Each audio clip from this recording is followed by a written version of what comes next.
Daangeffama waggaa lamaa sababa dhibee COVID-19 booda yeroo jalqabaaf yaa'ii waliigalaa 77ffaa dhaabbata mootummoota gamtoomanii Niiwuorkitti gaggeeffamu irratti Itoophiyaanis garee jiila itti aanaa muummicha ministeeraa fi ministeera dhimma alaa obbo Dammaqaa Mokonniniin durfamuun argamteetti. Rakkoolee addunyaan itti qoramtu kan itti mari'atame addunyaa irratti dhibeen yaaddoo ta'ee COVID-19 erga mudate as yeroo jalqabaaf yaa'ii hooggantoota bakka tokkotti fide kana irratti Itoophiyaanis miseensota jila sadiin hirmaannaa cimaa taasisuu dubbii himaan ministeera Mala Ambassador Mallas Alam ibsaniiru. Pireezidaantii Itoophiyaa Saalawarqi Zawudeen itti aanaa muummicha ministeeraa fi ministeera dhimma alaa obbo Dammaqaa Mokonnin waajjira dhaabbata mootummoota gamtoomaniitiin ejjennoo Itoophiyaa haala gaariin calaqqisuun yaa'icha irratti turtii milkaa'aa taasisanii deebi'uus ministeerichi kaasaniiru.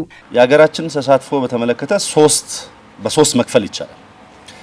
የመጀመሪያው ክብርት ፕሬዝዳንት ሳህለወርቅ ዘውዴ የሳቸው ተሳትፎ ነው። ህርማና በየኬኛ ላልቺሴ bakka sadiitti qooduun ni danda'amam kan jalqabaa kabajamtuu pirezidaantii Saalawarqi Zawudee hirmaannaa isaaniitiin lammaffaan immoo hirmaannaa ittaanaa muummicha ministeeraa fi ministeera dhimma alaa obbo Dammaqaa Mokonniniitiin sadaffaan immoo hirmaannaa waajjira dhaabbata mootummoota gamtoomanii Niiwuorkitti argamuutiin kanaanis waraanni kaabaa mata duree jalqabaa ture.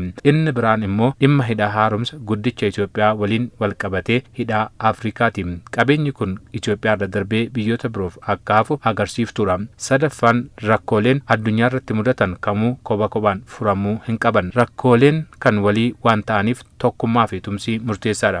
Yaa'icha maddittis fayyadamummaa biyyaalessaa eegsisuu fi biyyattii misoomaan ijaaruuf hooggantoota biyyoota garaagaraa fi dhaabbilee waliin mariin bu'aa qabeessa ta'ee taasifamuu Ambassador Mallas Alam ibsaniiru. Waltajjiileen haala yeroo Itoophiyaa hubachiisuun fayyadamummaa biyyattii eegsisuu fi gama tumsa misoomaa irratti taasifamu guddisuutiin ergama dippiloomaasii barichaa yeroo gabaabaa keessatti karaa si'oomeen kan itti xumurame ta'us Ambassadorichi ibsaniiru. የዲፕሎማሲ እንቅስቃሴው በጣም የተጋጋለ ነው። sochiin dippiloomaasii baay'ee kan ho'edha. Gama kanaan immoo kabajamoo ministeerichi hooggantoota biyyoota garaagaraa fi dhaabbilee garaagaraa waliin marii gaggeessaniiru. Kana gara waggaatti osoo jijjiirre yeroo dheeraa fudhachuu danda'a.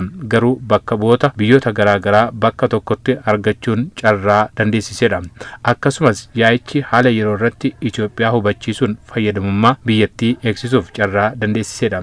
Marii kanaan biyyoonni Itoophiyaa waliin walitti dhufeenya isaanii caalaatti cimsuuf fedhii fi kutannoo qaban kan itti agarsiisanidha. Dabalataanis sochii misoomaa Itoophiyaa keessa jiru akka deeggaran waltajjii kutannoo itti mirkaneessanii fi waltajjii bu'a qabeessaa ta'edha.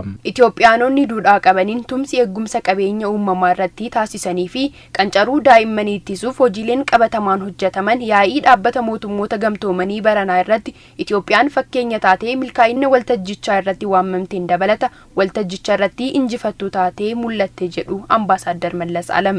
በ2015 ከምናካሂዳቸው sochiilee dippiloomaasii murteessoo bara 2015 keessa adeemsisnuun hiikaa fi xiyyeeffannoo guddaa kennine kan hojjechaa turre dhimma yaa'ii waliigalaa ture.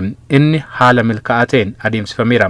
Gama walitti dhufeenya gamlameeniin walgahiin gaggeeffames bu'aa qabeessa turan. Haala yeroo biyyattii keessa jiru karaa milkaa'aa ta'een ibsuufis carraa guddaa kan uumedha.